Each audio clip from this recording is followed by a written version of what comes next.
just bought this wrecked CBR 1000RR from the salvage auction, and today we're going to go through, strip the bike down, get it fixed up, and back on the road.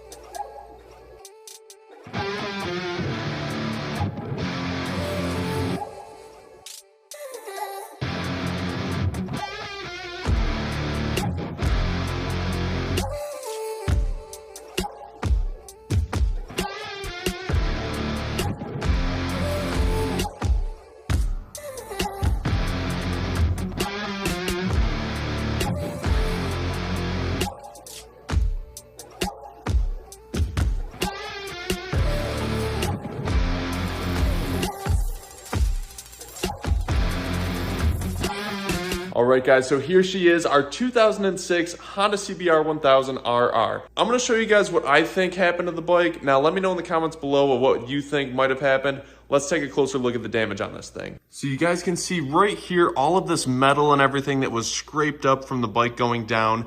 If this bike was wheelied and looped backwards, I think that's what might have happened to this thing. Because if you look at the way that the metal is bent back like this, you would get that if the bike came backwards and scraped on the bottom of the ground as it goes backwards. You're going to get that metal bending up this way, versus if they grabbed the front brake and went forward, you would see almost the opposite. As the ground would have scraped the back of this tail, it would have pushed the metal and everything down this way, which we're not really seeing right here. Somebody was probably wheeling this, didn't know the power of this CBR 1000, looped it backwards, and it probably did a clean loop and damaged the front of this bike as well. That's what I think might have happened. Let me know in the comments below what you guys think might have happened to this bike. So now we've got that damage on the tail and we've got that damage on the front. What I'm going to do is I'm going to take all of these plastics off the bike. I've got to address that new front headlight that we need to throw on there. And there's a little bit of stuff that I have to fix on the tail of the bike. So what I'm going to do is I'm going to start stripping this bike down, take all the old broken pieces off. That way we can get a clearer look as to what's underneath this, if there's any more hidden damage, and we can go through and fix that as needed. So let's go ahead, let's strip this bike down and get her built back up.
All right, so we've got all of our plastics off this bike. As you can see, I've got some behind me. They're literally all over the place. This place is a mess. I'm working on like 3 bikes at the moment. So other than that, let's move forward with this thing a little bit more. I do want to mention though one thing. When I bought this bike from the auction, it was listed as stationary. So basically what that means is that they weren't able to get the bike to run at the auction yard prior to the sale. So basically this bike was listed as not running, and there was also no key for this bike. Now, before I brought it back to the shop here, what I did is I went and got a key made at the locksmith. So we've got a key for this bike now. I can turn it on, get it to start up. The key was about $100. So we've got our key. Now, one thing I have to do is I have to reconnect our front headlight harness back onto this bike, and I'm gonna turn the bike on so you guys can see that this bike actually does run. So we've got that front headlight harness connected now. When I turn the key, the mileage is gonna show. And another thing that I noticed at the auction, because they weren't able to turn the bike on since they didn't have the key, they were not sure of the actual mileage on this bike. Now, with my awesome detective work, I was able to see on one picture, there was a slight glimpse of the inspection sticker, which I was able to see from the photo. And from there, you can see right here, it says about 9,542 miles. And that was in April of 2023. So with that, I was able to gauge that the bike roughly had under 10,000 miles because it was inspected in April and the bike was auctioned in August. So there was only a few months where the bike could have gained some mileage. And as we turn the key right here, that was confirmed. The bike has 9,623 miles. So that was really nice to see. Now, another thing that I want to show you guys, there is a safety feature enabled on these bikes where if I turn the key right now, typically if everything's good and ready to go, you'll hear the fuel pump prime, but you can hear it's not priming right now. So if I go to start it,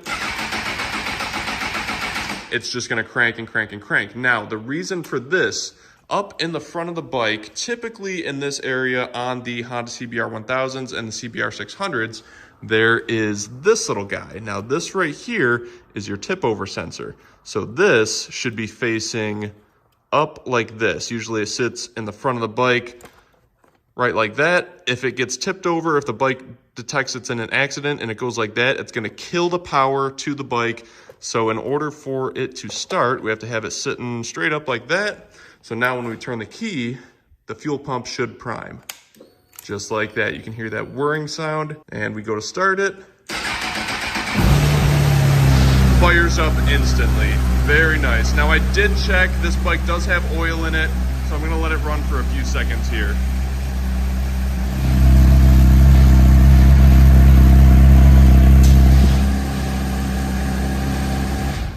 There we go.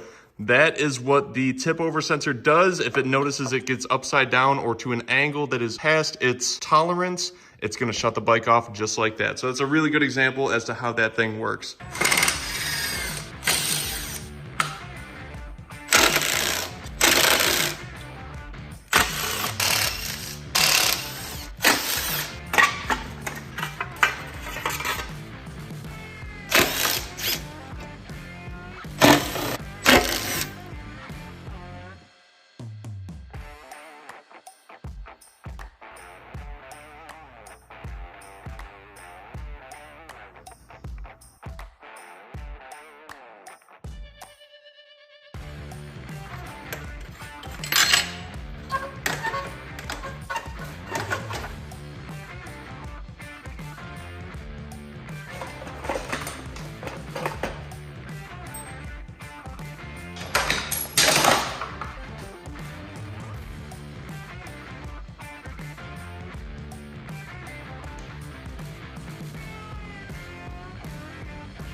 Okay, so now that we've got the subframe exposed, we've got the battery tray out, we've got the exhaust taken off, I'll show you guys a little bit more in detail of our exhaust.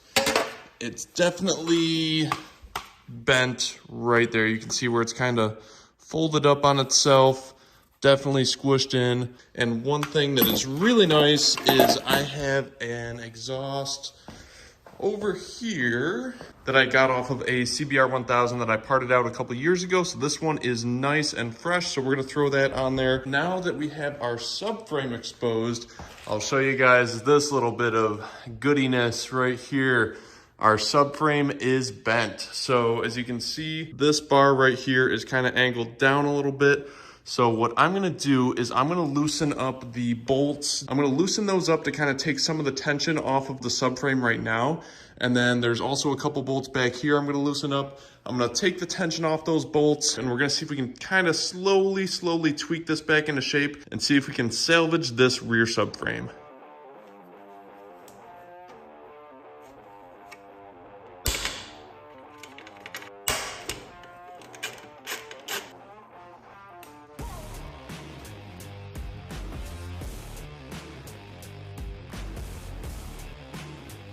Okay, so I'm gonna show you guys this gigantic contraption right here that I'm currently using to straighten out our rear subframe. Right now I have this large board wedged in between the two pieces of the subframe, and I'm essentially pulling this down so we can kind of straighten that back out to where it should be nice and straight. I have it a little bit past straight just because when we release the tension, it's gonna kind of bounce back a little bit. Every, I'd say hour or so, I'd pull down on it a little bit more, tighten up my strap so that way it kind of holds it, sets it, and braces it in place. This has been sitting here for a little bit now. What I'm gonna do is I'm gonna release this and then we're gonna check out and see how straight our rear subframe is now.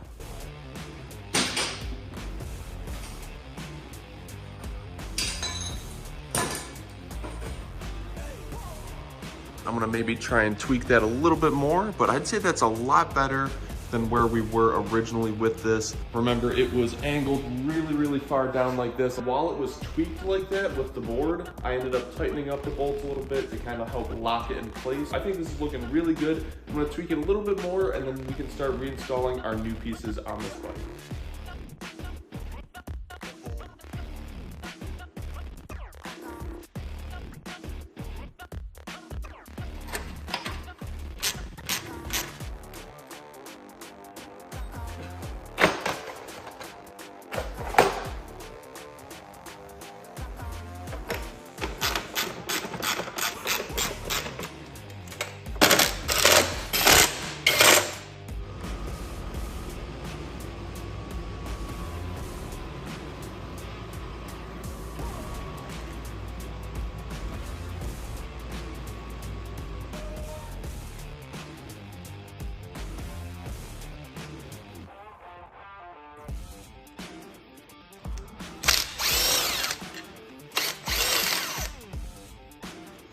Okay, so we've got that front stay off the bike. As you guys could see, we had that little crack in here. So I have a new front stay that we're gonna replace this with. Now I do have a very helpful piece of advice for you guys. If you ever come across a wrecked 2004 through 2007 Honda CBR 1000, which is basically exactly the same as this, make sure you look at the mounting tab for this front stay bracket. These top tabs really like to break off. I'll see if I can find some pictures of some salvage frames. I'll put it in right here, but that tab is very common to break off. And if that's broken, it's gonna be next to impossible to get that front stay mounted for your headlight. And the only option really is to get a piece welded on. I've done it before, it sucks. So just a word of advice for you guys, if you buy any wrecked bikes, make sure you check out that front tab. Okay, so typically at this point in the video is where I would be detailing and cleaning the bike. Now this bike is a little bit more dirty than some of the other ones that I've done. And currently it is the middle of winter and I do have the water shut off here at the shop, so I can't use my outdoor hose to clean this bike. So what I'm gonna do is I'm gonna load this thing up. We're gonna bring it up the road to the closest car wash and I'm gonna spray this thing down, give it a nice deep clean so I can start detailing it and then bring it back together with all the new parts and pieces. So let's load this girl up and give her a wash.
All right, so we got our bike all cleaned up. I got that SC1 detailing spray sprayed on the bike. It's looking nice and fresh. Now what we can do is we can grab our new set of fairings off from the shelf and let's get that down, open the box, and see what we're working with.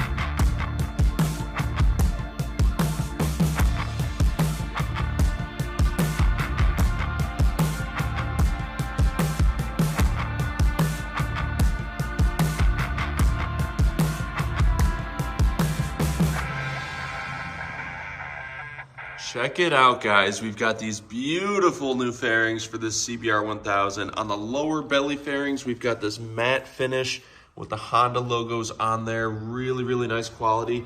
And then on the rest of the fairings, we have this it looks almost wet. It's so glossy. That finish with that clear coat is just unbelievable.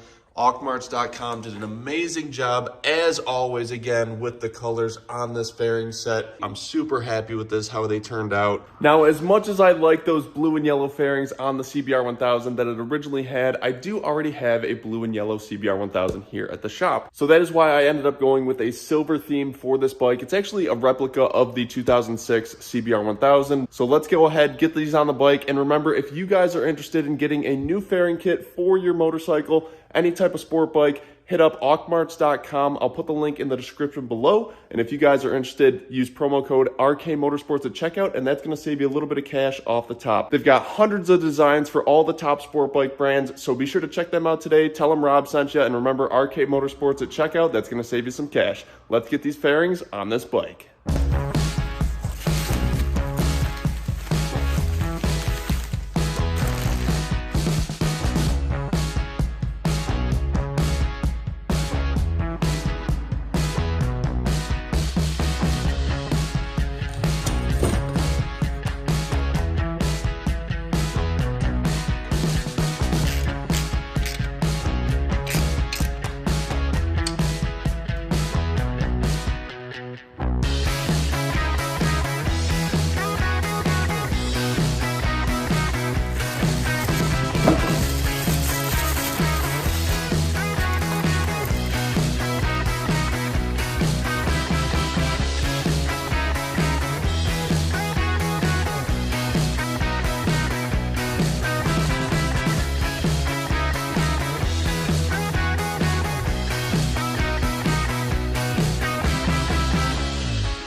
All right, guys, here she is, the finished product. This beautiful 2006 Honda CBR 1000 RR. Now let's take this thing for its maiden voyage, just to run it through the gears, make sure everything is running and operating as it should.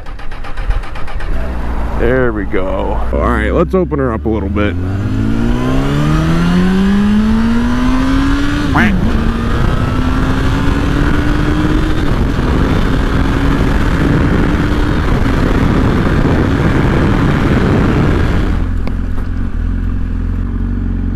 If you like motorcycle content just like this, I'm always buying, fixing, and rebuilding motorcycles. If you haven't already, subscribe to this channel. Do me a favor and hit that like button below, and then comment what you think about this bike. If you guys think that the blue and yellow was a better theme, or if you like this silver OEM theme a little bit better. Be sure to check out some of the other videos that I have. I'll pop them right here. I will see you guys in the next episode. I'll see you then. Peace.